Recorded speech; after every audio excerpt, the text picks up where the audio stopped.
Om Vang me manasi pratisthita mano me vachi pratishthitam aviravirma edhi vedasyama ani sthaha shrutam me ma prahasihi anena dhitena horatran samdadhami ritam vadishyami satyam vadishyami tanmamavatu tadvaktaramavatu avatu mam avatu vaktaram avatu vaktaram. Om Shanti Shanti Shanti.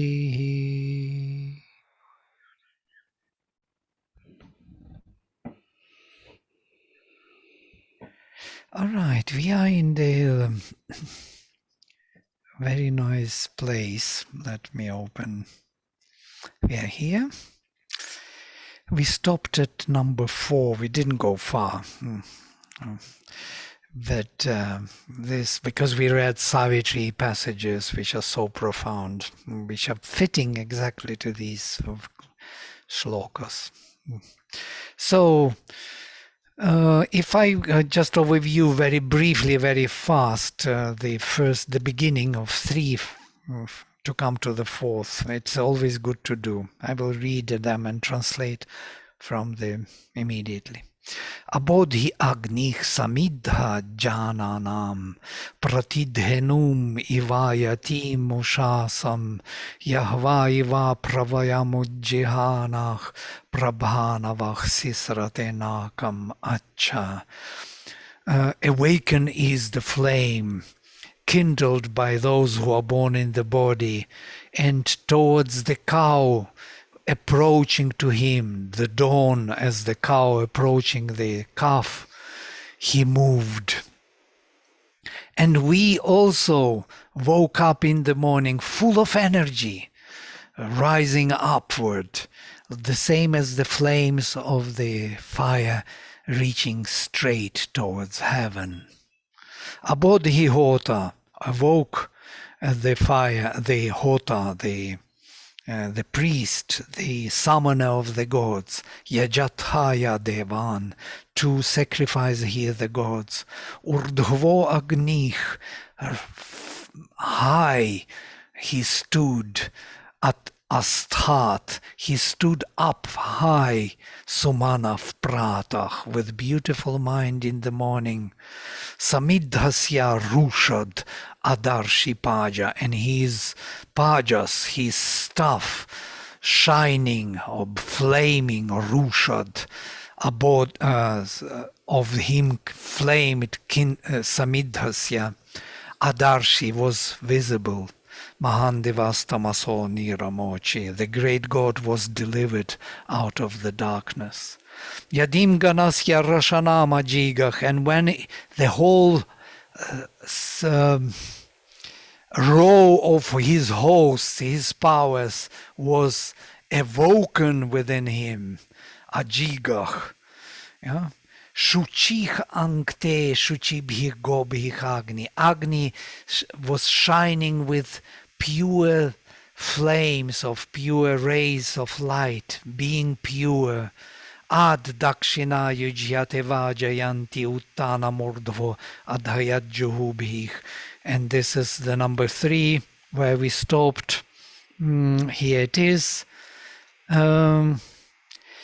I will just finish with this. For the goddess who discerns grows in plenitude and is yoked to her works. He exalted, she extended supine. He feeds on her with his flames of offering. So when the mother dawn approaches the fire, in other place it is said he approaches her as a beggar for delight.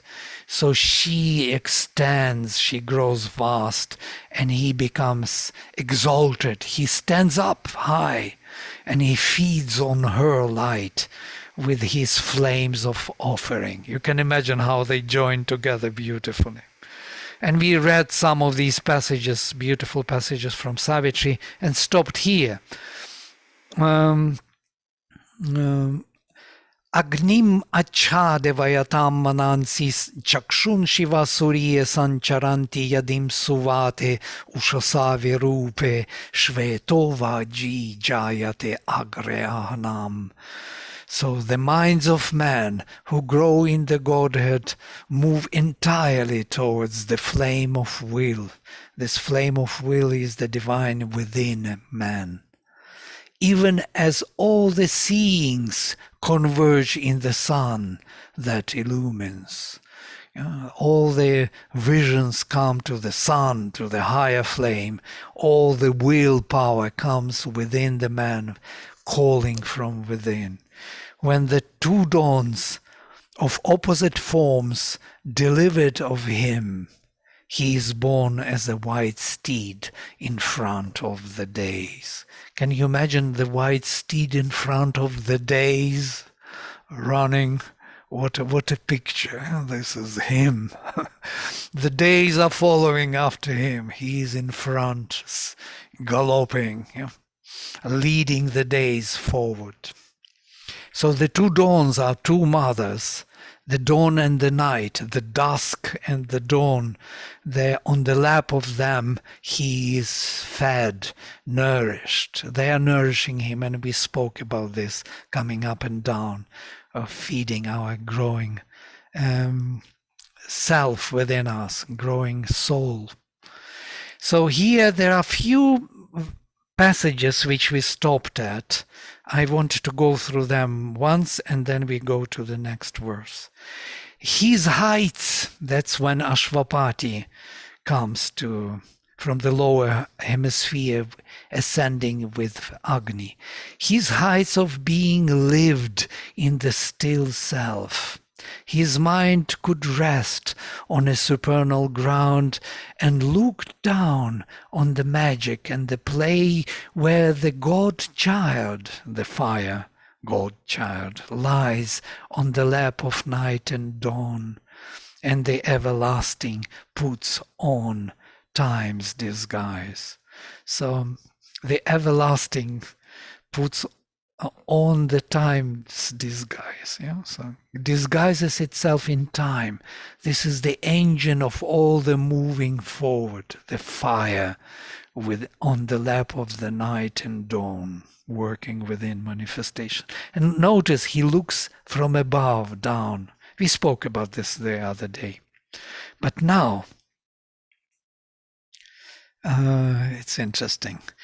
There is another description by Sri Aurobindo of the fire finally arriving to the higher realms of consciousness, which is very similar to the imagery of the release of fire as the white steed in front of the days, Shvetova ji jayate agre ahnam. At last the traveler in the paths of time arrives on the frontiers of eternity. Frontiers of eternity.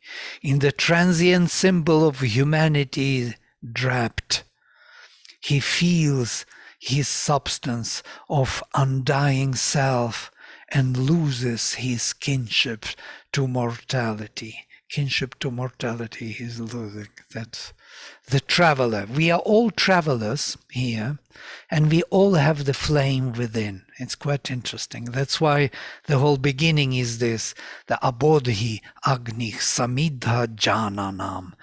Agni is kindled by those who are born in the body.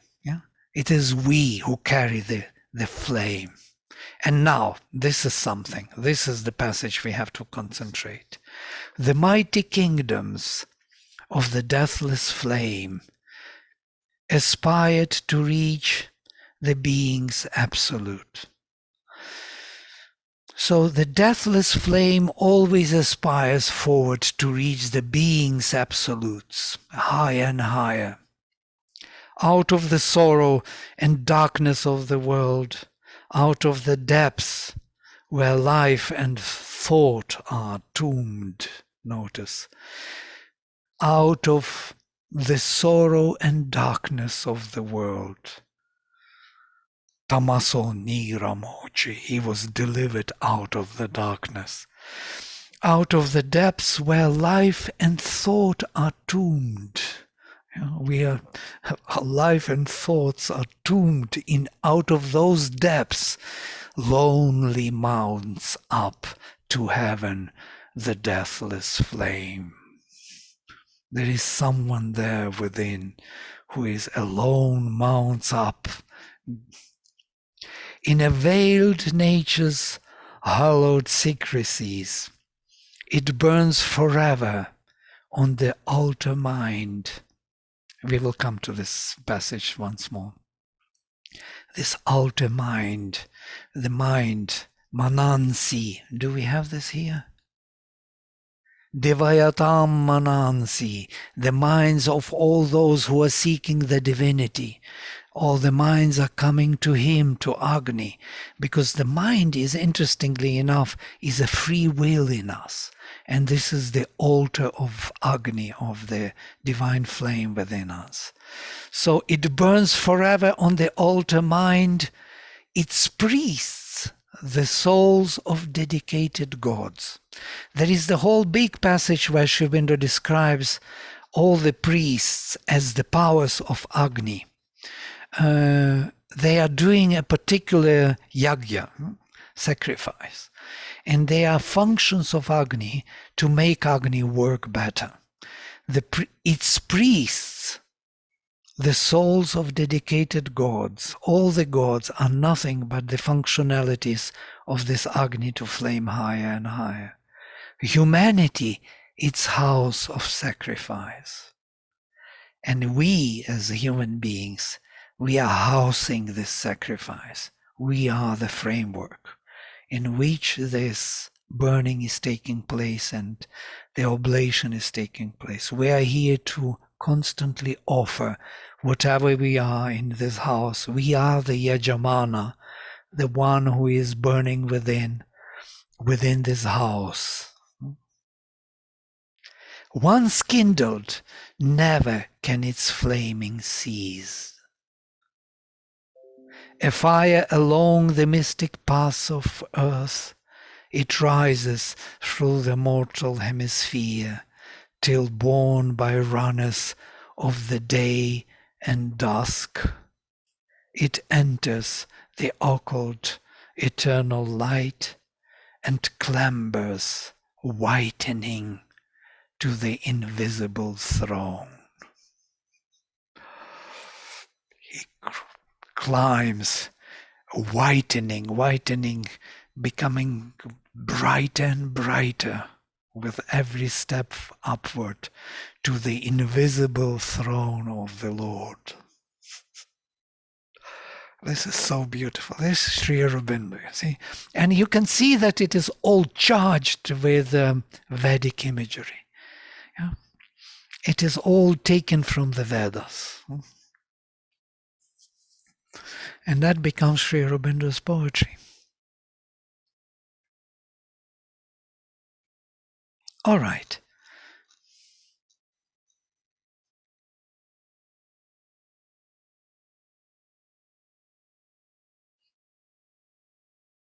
Towards Agni directly, of the minds of those who seek the divinity here, the divine life, and their visions, as if their visions join in the supernal light of Surya. When the dawn and the dusk produce or bring to birth, different in form, he, the white steed, is born in front of the days. I just read once more. And then, Janishtahi genio agre ahnam, hitohiteshu arushovaneshu dame saptaratna dadhanach agnirhota nishasada yajiyon. Born Janishta. Janishta is aorist without augment, we call it injunctive.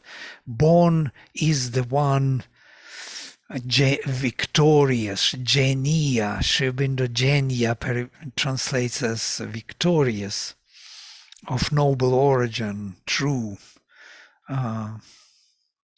genuine, it's interesting, genuine genia.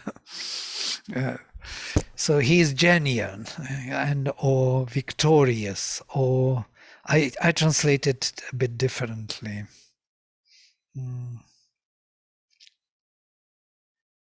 Who is worthy of birth, genia. Born is the one who is worthy of birth. Sri Aurobindo translates victorious. He is born in front of the days. A ruddy worker, established in the established delights. Hitach, hiteshu, arushach, the blazing with the red color, vaneshu, in all the delights. Upholding in house after house the seven ecstasies, dame dame saptaratna dadhanach, establishing or holding the seven jewels, or seven delights, or seven ecstasies, dame dame, in each house, in every framework, in every body. He holds the seven jewels, seven realizations of delight. Strength has taken his seat as a priest of the offering, mighty for sacrifice. Hota, Agnir Hota, Nishasada, Yajian. He sat down, took his place, even more powerful in the sacrifice. So he is capable even more to sacrifice now.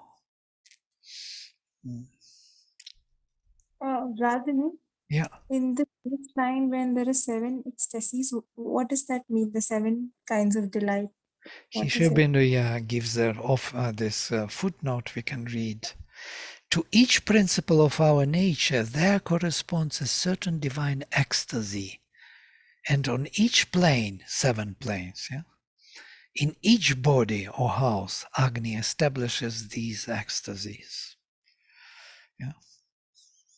delights of existence. They are all on all the levels. So the planes means one is not the physical plane, other one is the vital plane, like this, right? Yes, absolutely. On each plane there is one ecstasy, which Agni is holding. Right. Okay, we move forward. There are no Sri Aurobindo's poem, Savitri here. Agnirhota ni asadat ni asidat yajiyan. Again, it repeats the same here. Janishta janiyah. The born is the one worthy of birth, because that his divine birth is becoming obvious. Agreahnam, in front of the days. Hitach, established hiteshu, in the established ones. Arushach, ruddy, vaneshu, in all the enjoyments. Vaneshu, in the forests, or in the enjoyments, delights. Vana means both, forest and delight. Dame dame, in each house, in each body, saptaratna dadhanach, he holds seven ecstasies. Agnirhota, the flame, the summoner of the gods, Nishasada, has settled down deeply within the being. Yajiyan, capable of greater and greater sacrifices, greater and greater growth of consciousness, capable of even greater. This, I love this language of the Veda. You would not find it anywhere. This yajiyan is a comparative adjective, which means more sacrificing. But it is not compared to anything. There is no comparison. Not more sacrificing than. There is no than something. There is no comparison. But it is used as an independent word, which immediately implies, which plays in the mind in this way, that he is more and more sacrificing, more and more growing in consciousness. When it is irrelevant to anyone, then it has this particular meaning in the mind. Yeah, Anuradha, you agree? If it is not compared, and it is comparative, but it is not compared. I think it, as you mentioned, I think like what the mother-in-law also evoked from us at the ashram when they had competitions. We had competitions, but those competitions were never meant to be against others, but against ourselves and our own potentials. So it is against what is possible as the highest and what we are doing in comparison to that. Very nice. So the offering, there is, so in the Atma Samarpanam and in this, in the Yajna of the Veda, where we have to completely bring in the light, completely offer to the Devas, we have this black and white offerings, sometimes to the Dasyus and sometimes to the Devas. So Yajiyan implies more and more to the Devas so that the Surya is something like that. Growing in consciousness more and more, becoming more and more capable of revealing the divine presence. Yes, this is so beautiful what you compared with the mother, that often her competition. She exactly had the same idea, this idea what you expressed, that you don't compete with others, you compete with yourself only. With yourself, which is today, you compete with what it will be tomorrow. So you compete with With your what you were. highest, Yes. Yeah. it's your highest potential. Right. So it's improving towards achieving your highest potential. So whatever the yajna that you can do, which is a complete offering, a constant remembrance, that agnaye swaha idanna mama in the absolute sense. So that constant, and because in the Vedas also you have that, not the navagwas and the dashagwas, for the 9 months, those who performed the sacrifice, and then who went on to the 10th month to perform the sacrifice. So it is, right now we are not even, forget a month, we are not even half a day. Like even that Right. is very ambitious. Yeah, So absolutely. the scope for Yajiyan is huge. We are right now ayagaha to become Yajiyan to start with. So, Alpa Yaga. Alpa. Oh. Yes, yeah, totally. And this idea of moving forward and competing only with yourself who achieved now. So not to stop at every level of achievement, but to move forward, constantly forward, never to be satisfied with your achievements. This is the idea, yeah. And this is the competition. You don't compete with anybody but yourself, who is constantly growing.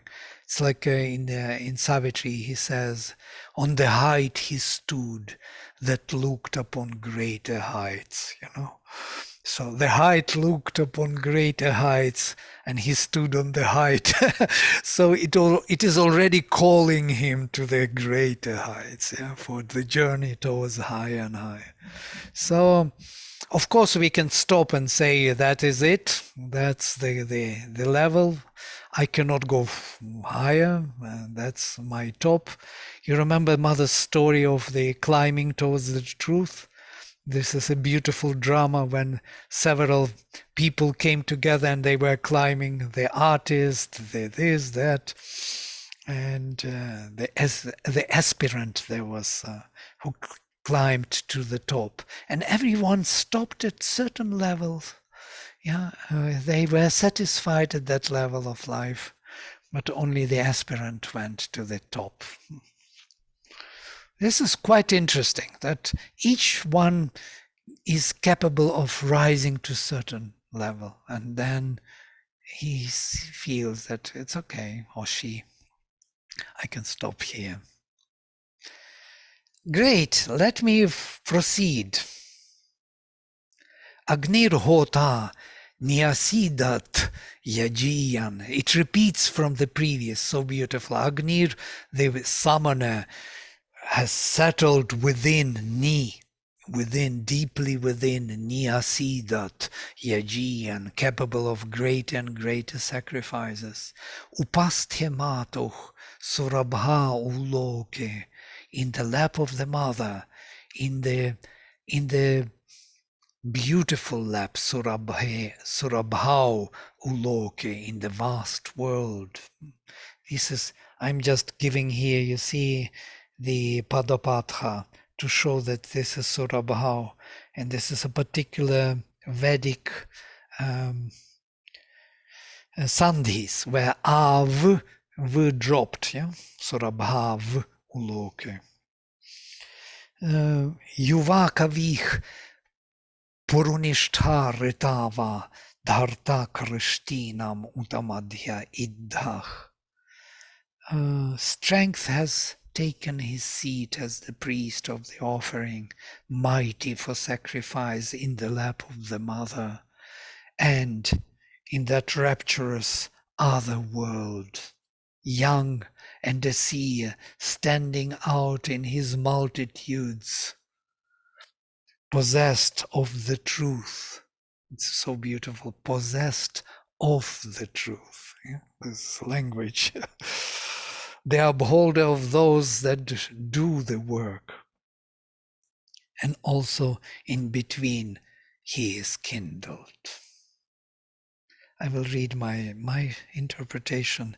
The flame of the divine will as a priest of the sacrifice has taken his seat, ever growing in his might, becoming more and more active in the sacrifice, in the lap of the mother, in the wide world full of substantial bliss. That's how I translate Surabhau. Young poet fully realized in his own universality, possessed by the truth, the supporter of the peoples in this world, and in between the two worlds, he is kindled.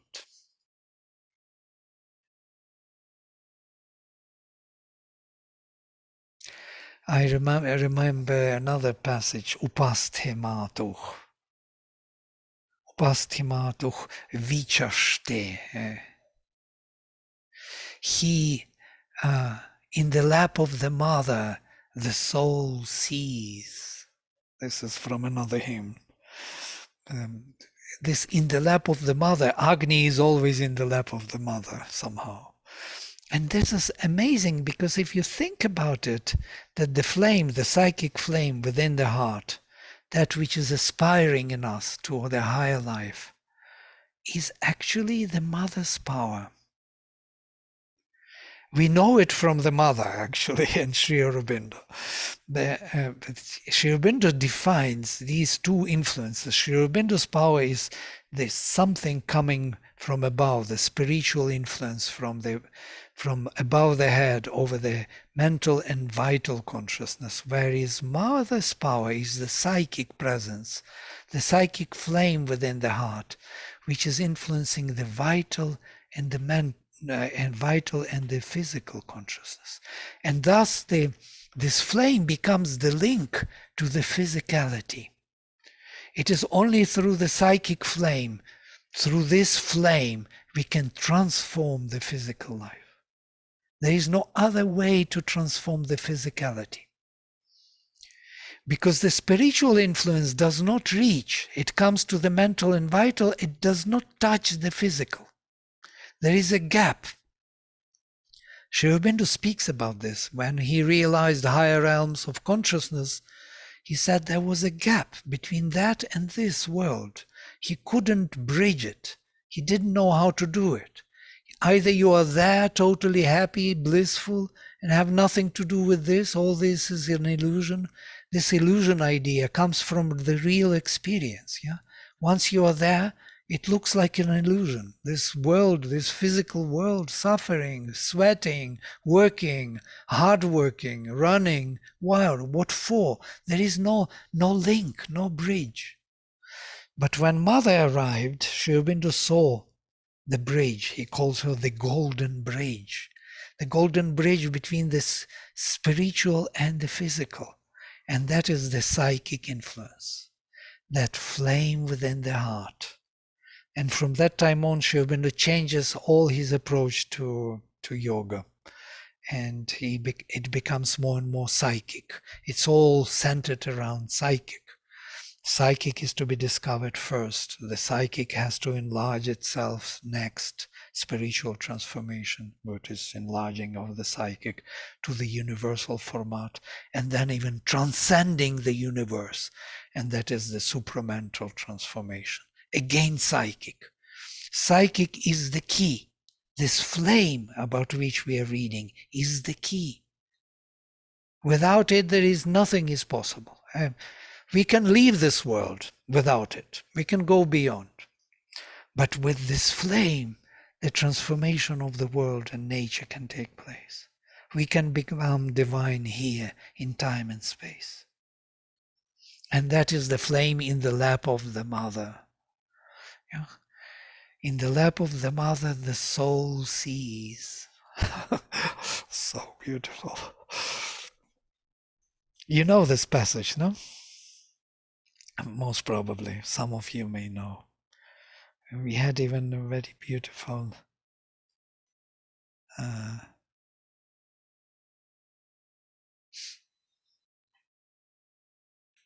here it is. I was looking for it today.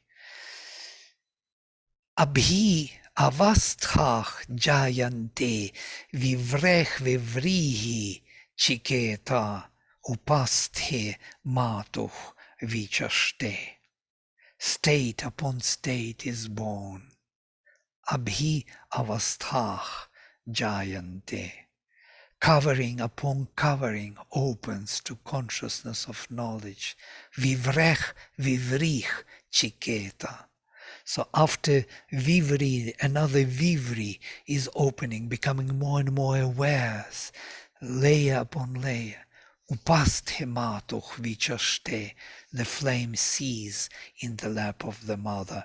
And Sri Aurobindo gives a note, footnote, in the lap of the mother, the soul sees. Let us read this too. Aditi, the infinite consciousness, mother of all things, the mother, and with the all-embracing vision of the supramental infinite consciousness, the soul sees. That means in the lap of the mother. So because vichaste, notice it, vichaksh, vichaksh, vichit, vichetas, it is the supramental consciousness. Sri Aurobindo says it is in the Vedas, the same as Vijnana later in the post-Vedic, yeah? In the post-Rig Vedic. Vijna is not used in the Rig Veda, only vichit, vichetas. Vichaksh in this case, to see vast. We will read this hymn. It's 19th hymn from this mandala, by the way. Oops, sorry. So you see this beautiful Agni, the summoner, he sat deeply within, capable of great sacrifice. Upasthematuch, in the lap of the mother, in the vast world of rapturous delight, Surabhau uloke. Maybe Yuva Kavich, Yuva, young or youth, Kavich, the seer, the poet, Purunishtha, established in many places, Sri Aurobindo says, standing out in his multitudes. It's even more beautiful, standing out in all the multitudes, in every form. Ritava, possessor of the Rita, of the truth, dynamic truth. Dharta Krishtinam, upholder of all the working people. Krishti is the race. There are 5 Krishtis mentioned in the Rig Veda. They are here mentioned. You can see them. 5 Aryan tribes of the Yaduch, Turvasuch, Druch, Yuchanoch, and Puruch. And they most probably represent the whole human race. Yeah? 5 different races. Sri Aurobindo speaks, they speak about them as Aryan races. So those who are seeking the divine, Devayatam Manansi, of those who seek the divine manifestation, these are Aryan tribes. So he is the upholder of those Krishtis, of those who are, Krishti is also those who are plowing the soil, yeah, who are working on the land. Also, the meaning of Arya, no, the Ar, one of the meanings of Ar is to plow, to cultivate. Ri, yes, Ri is to rise, Ar. or yeah, Ar is from Ri, No, yes. Ar. Ah, It's from Ri, okay. it's just Guna from Ri. But Ri has this richity, it's interesting. It's always overcoming the obstacles, always breaking through, always rising. Rising is a good word. Yeah. So Krishti is from root krish, to plow, to crush, let us say in English, to crush the soil. Or to, there is another akrishti, yes, to pull or to attract. It's another dimension of interpretation. But krishti are those who are cultivating. This is a good word. Cultivating the soil, cultivating the uncultivated soil with the spirit, with a consciousness. They bring consciousness into the uncultivated soil and becomes cultivated. It grows with life. So they are the cultivators, and he is the upholder of all those who do this work of the sacrifice. And even in between he is kindled, in between heaven and earth. So first was heaven, then these cultivators on the ground, and then even in between. In all 3 realms he is kindled. Okay? Questions? No? Impressions?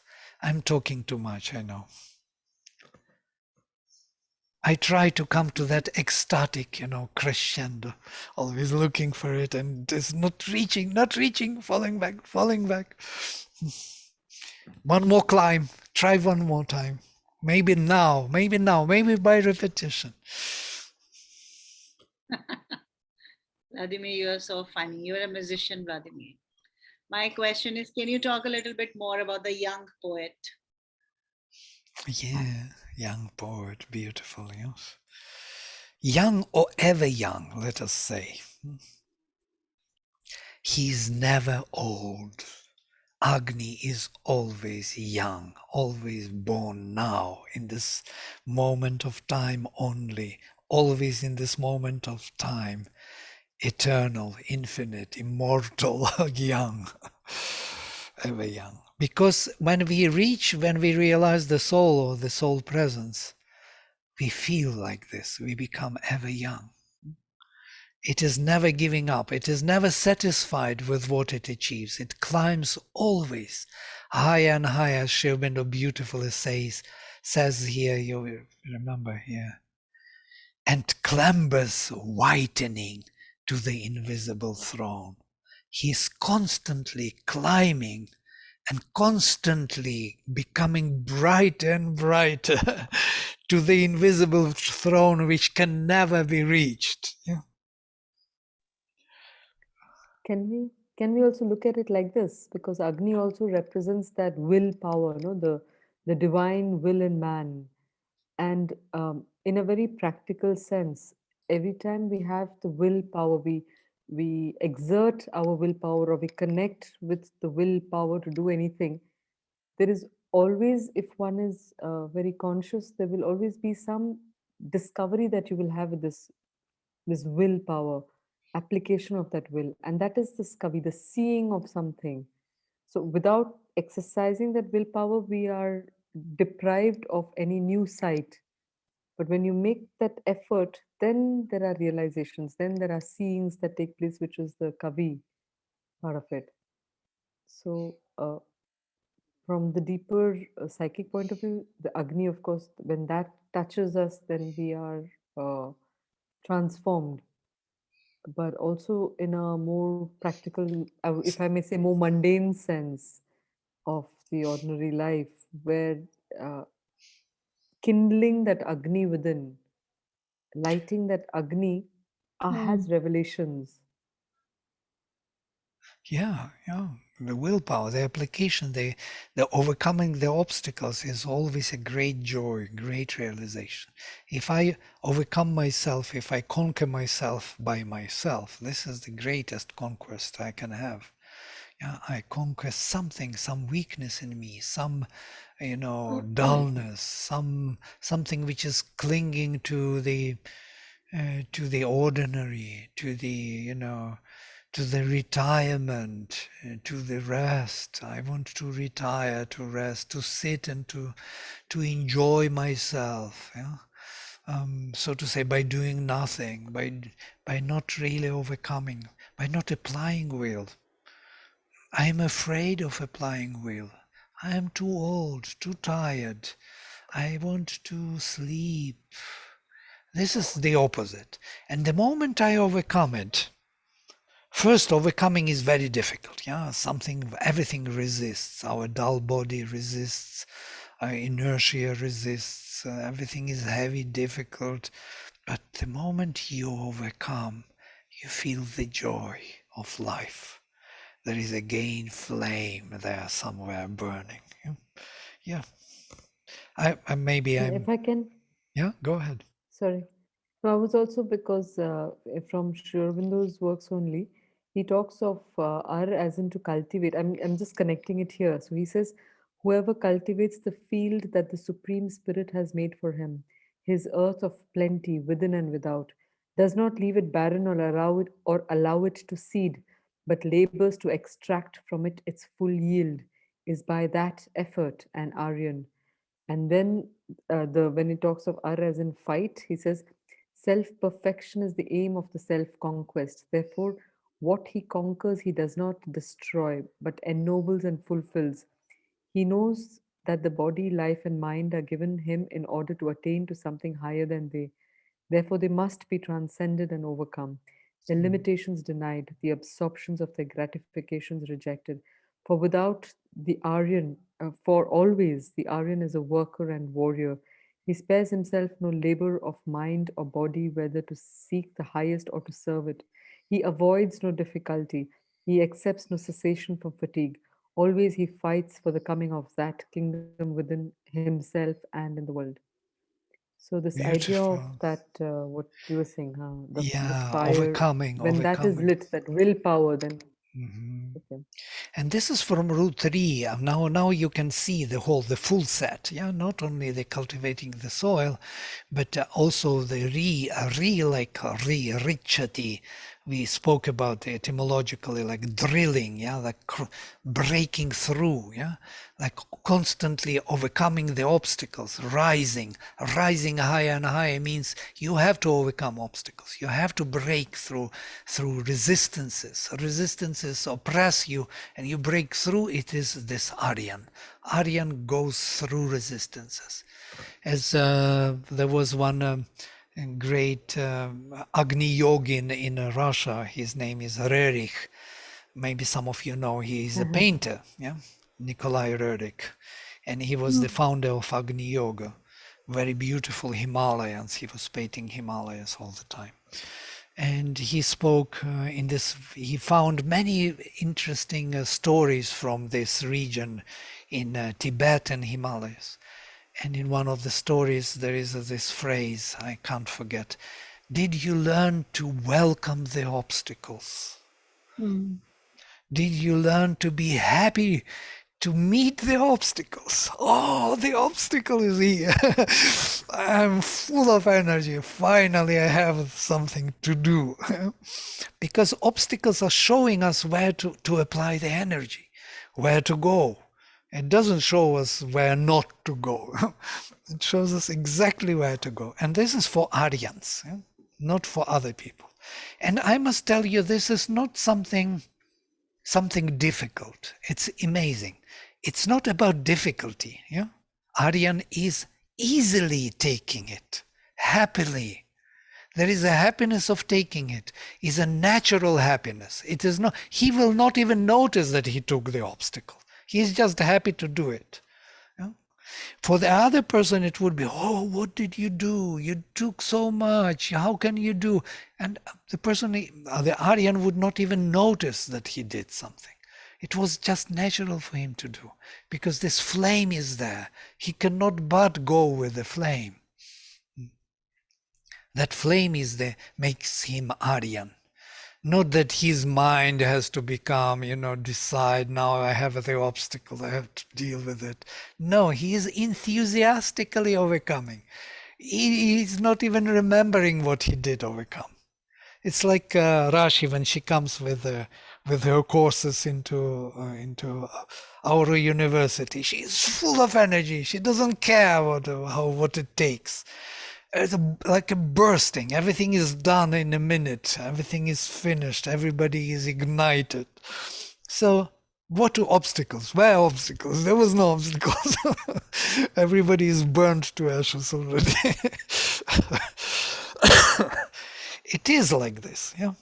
So it's like it's a very natural process. That's what I want to say. It's not something unnatural that we have to meet obstacles and then we have to welcome them. Okay, let me welcome the obstacle. I must.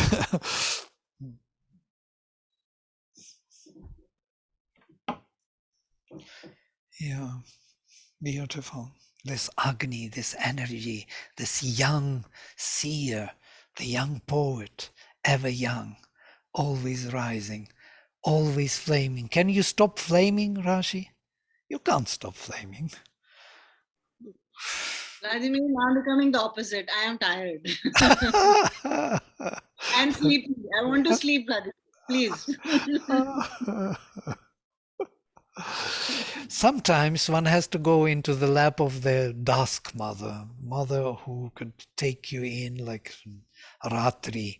She will take you in and you will assimilate all your energy into her depth, into her bosom. In her bosom nurtured the greater dawn. You remember how Savitri ends, yeah? You remember Savitri starts with the night and ends with the night, yeah? The night with silver moon, with stars, and in her bosom she nurtures a greater dawn. So that's why night is needed. There is a resting place where the greater light is being nurtured, prepared, and then there will be breaking of the greater light. That's why you need to rest. Vladimir, can you also talk about the that was from the previous one, but it hasn't left my mind. The everlasting disguised as time. I think I'm just stolen on it. I can't process anything further. I mean, it's so beautiful. I don't know what it means, but if you could talk a bit about it. And where is that? In the previous? Above this, here somewhere. No. Yeah, there. You hear? Yeah, Oh, just go down? down. It was just here Oh, in Savitri. in Savitri, yeah. Okay. It was written in the explanation. Everlasting. Okay, I will find. Everlasting disguised, yeah?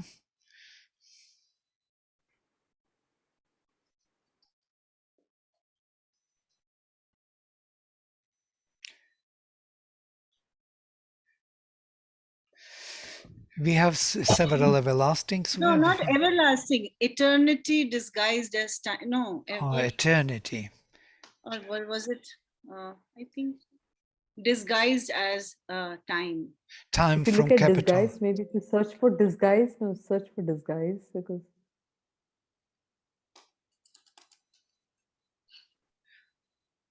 Do you see? no, maybe without the D. Yeah, without the Oh. D. Disguise. The last name. No, disguise. Ah. Oh, here it is. Yeah. And Everlasting puts on time. times disguised. Times disguise. Okay, now I see. Right. where God child, this God child is constantly, this for me is a big puzzle about God child, the flame child born. You remember flame child born? Beautiful passage. And his God child lies on the lap of night and dawn, and the everlasting, the one who is represented by the fire here, puts on time's disguise, puts on all this disguise in time as manifestation in time. Everything is symbolically representing him, the everlasting. But in time, it is viewed only in a particular perspective, in a particular time frame, in a particular section, as it were. And that is the disguise. The disguise is happening because of time factor. So it's like something which is incomprehensibly vast is now become linear so that it is accessible. Yeah, linear or framed in time, so you know that this is where it is. You call it like this, yeah? And we call it like this. I call you Rashi, you call me Vladimir, but this is a disguise, time's disguise of the everlasting. Yeah? Oh, okay. Oh, There's another, if I can, there's another way of also. So there was a part of some educational in some school in the villages. The children were asked to learn something from their grandparents and come and teach the other students something that they didn't learn in school. So one kid comes back and tells the students that my grandfather told me that if the crow builds the nest near the near the edge of the tree of the branch, it means there will be a poor monsoon. If the crow builds the nest near the trunk, there will be an excellent monsoon. The question is, how does the crow know 3 months in advance what kind of monsoon there is going to be? So this whole thing of the linearity of things, what Vladimir spoke about, that we conceive of time as being linearly unfolding itself, but actually everything is already there if one knows how to tap into it. That's why we could have Trikala Drishtas. So this everlasting is always there. There is no beginning. There is Anadi Ananta. There is no beginning. There is no end. So it's all there. But because we have an entry and an exit, we then tend to map reality with this entry and exit. So we look at things in a linear fashion because of our own, the linear progression of our earthly existence. yeah, true. In fact, what you're saying is like when I'm doing a channeling session, I can see past lives of people and I can see future possibilities. And for me to and I speak about it very fluidly because for me it's just such a real thing.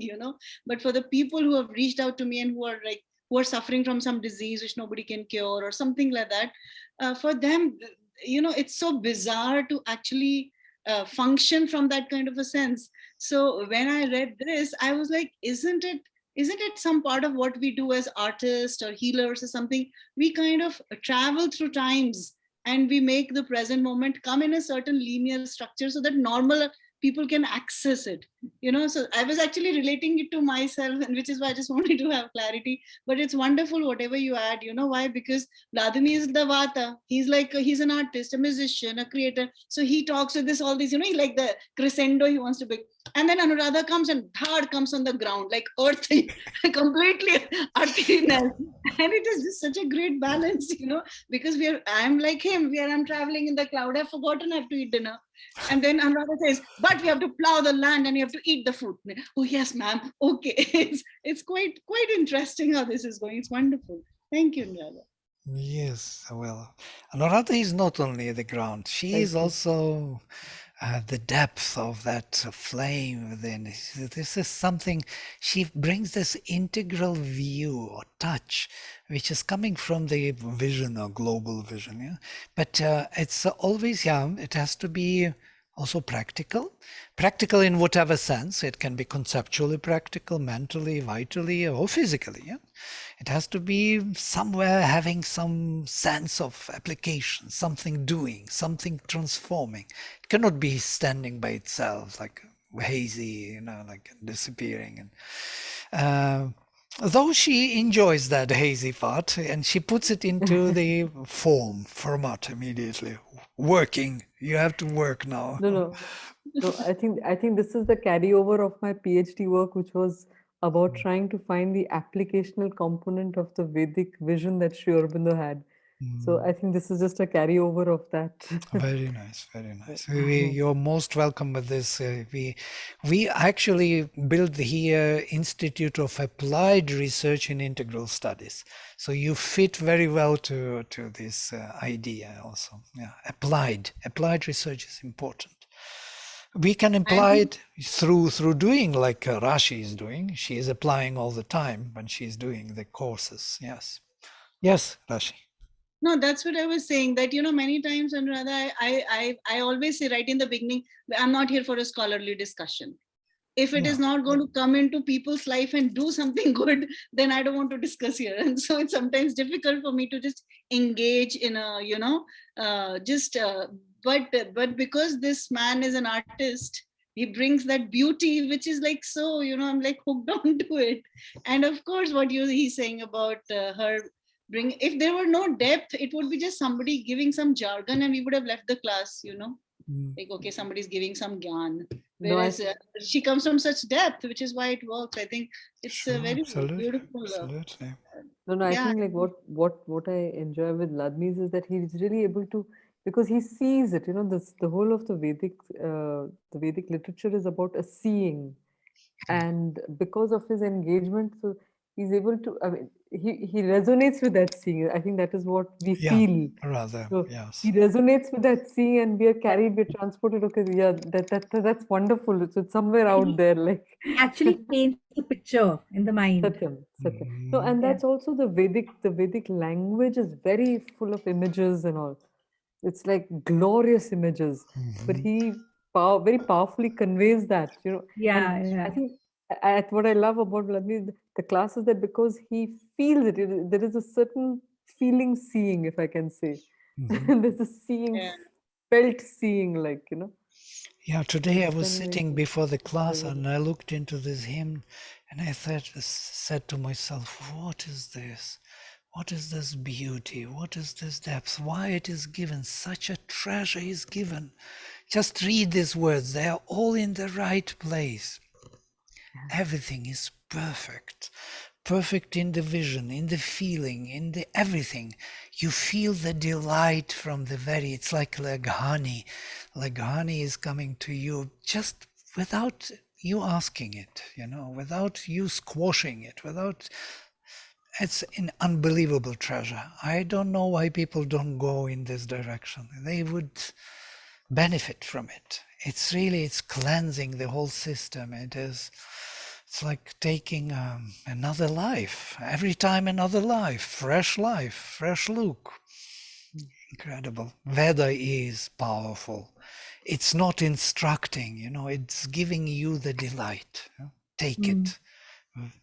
And not only the delight, the knowledge. It gives you the tuning through which you start seeing other things. Wherever you look, you start seeing it. And it was all coming from from this verse. This verse kind of tuned you to your consciousness to the higher seeing. So you can continue with your delight. Completely keeps connecting you to the expanse. So you can keep fighting with the narrowness and the limitation that is surrounding you at all times, because you immediately shoot off on the top and you can just see it as a tiny little thing, because we have touched this or tasted this. I mean, I cannot even say I know this, but we've just felt it at some level, and it just that, I guess for me, if there was like I feel because I see so much and I do so much and there's so much happens in my life which is so connected to every crappy things that happens in the world. I feel this is just because of this the Vedas, that I can still wake up next morning, because I know whatever is being shown to me is just nothing. It's this it's just, and to remind myself to find that bliss, that what you're talking about, that the delight you know, even if like the only piece of fruit falls on the ground and is full of mud, I can pick it up. I can say, oh, mud, what delight. Pop. So it gives me hope, Vladimir. Thank you for that. Yeah. Time's disguise. We are always this bewildered by this time's disguise, and we believe that that disguise is actually something real or something final. But there is everlasting. Everlasting has to be found in everything, and He is everywhere, in everything, in the smallest and the biggest. And once we tune to that, looking, finding Him, and that's what the Veda does for us. It teaches us or trains our consciousness, tunes it towards this particular finding the everlasting. Great. We can stop here today. Yes, Jessel, you were saying something. We interrupted you, no? No. No? I was just saying that yeah, you kind of paint a picture, which is very visual. So yeah. It is in a way visual. I noticed something interesting. I'm not really doing the picture until it is appearing.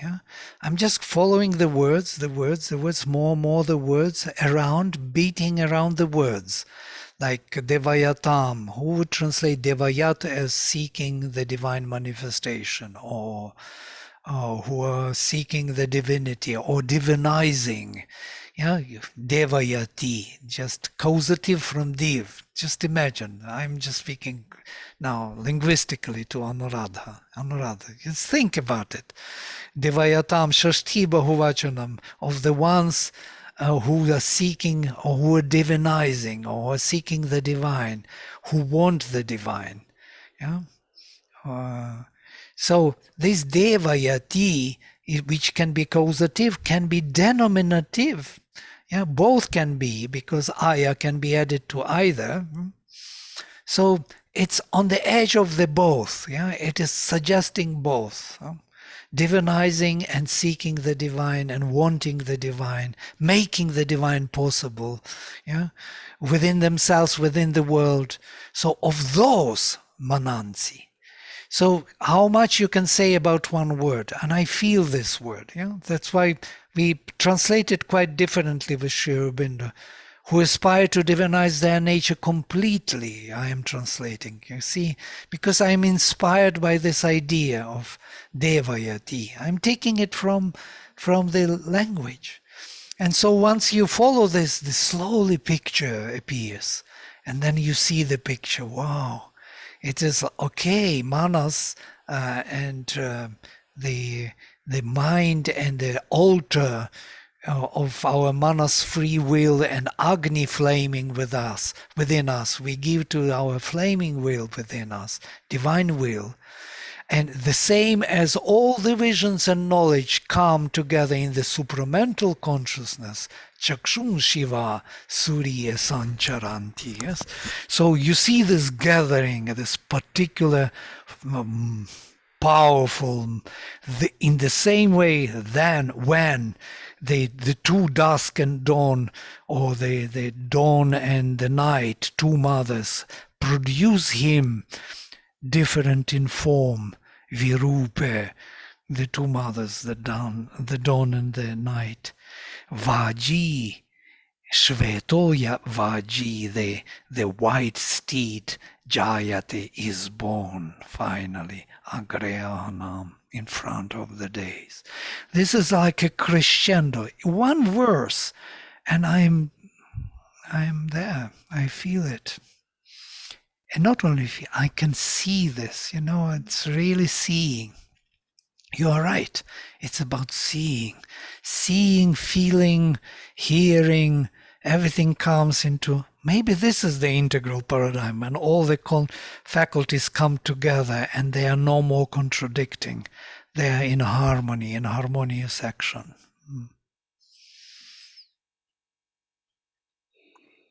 I just had a thought when you were talking of Devayatam Manansi, because the mind in itself is an instrument of dark. I mean, it's not an instrument of knowledge. No? The Manaha is oscillating between right and wrong. It doesn't really know what it is.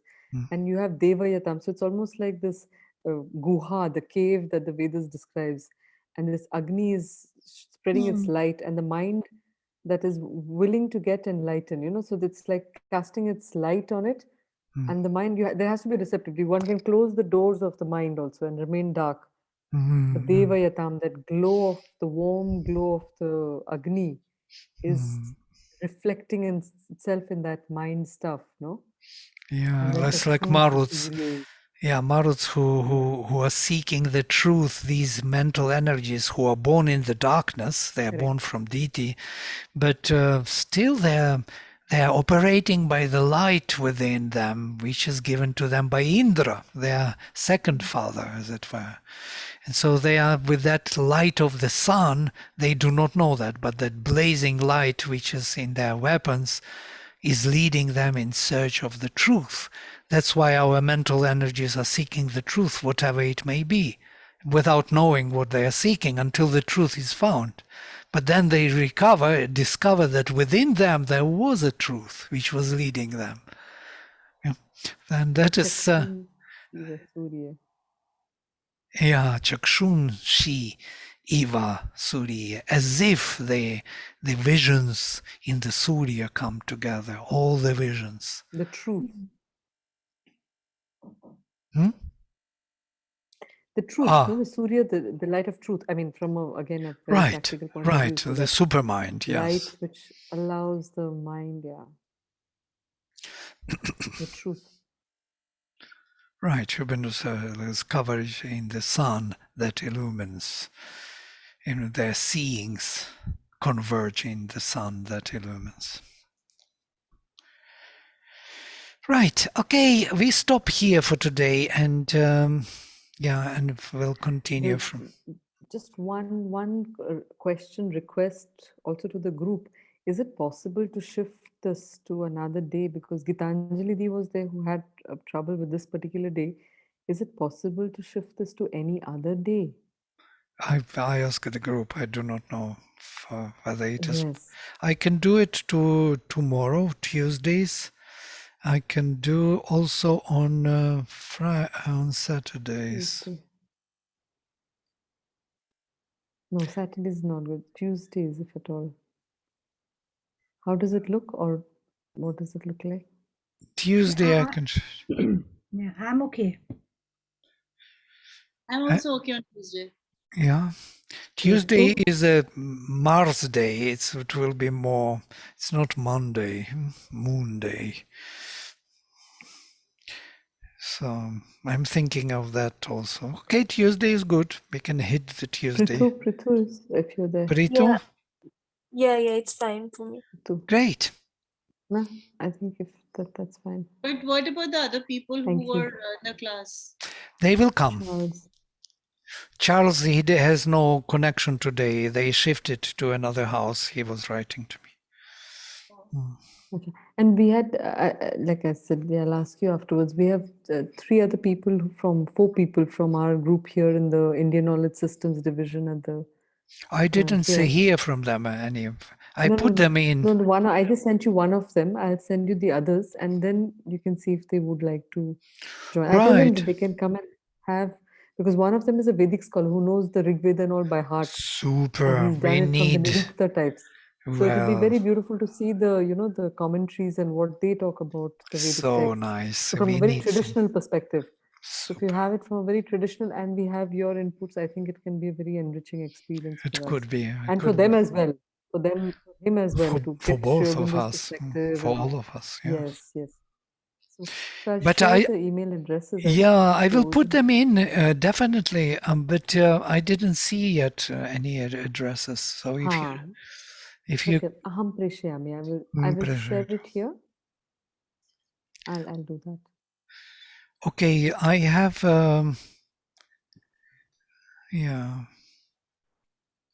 I have Ganti Murti, one of them, yes. I told him yes. He's not a scholar as per se, but there's somebody called Shreyas who's a real good scholar. I mean, who's the scholar who knows, like I said, the whole Veda. 2 of them are total Gurukula boys. Oh, lovely. One of them Gurukula 9 years boys. of Vyakharana. One of them 9 years of Vyakarana and also it'll be We will have people very interesting. immediately reciting to us.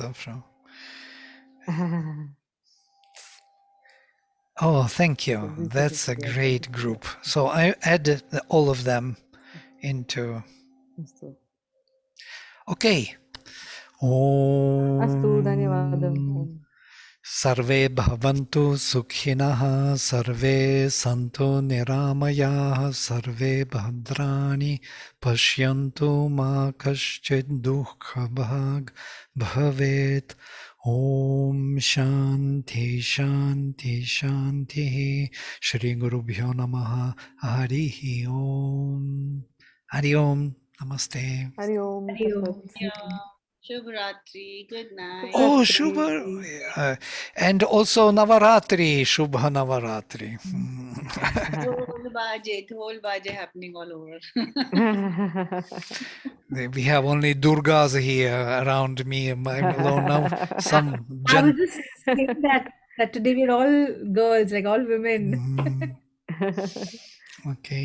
Vladimir, you are so blessed being the I'm goddess. totally. Look at you all. Wearing red and receiving blessings, Vladimir.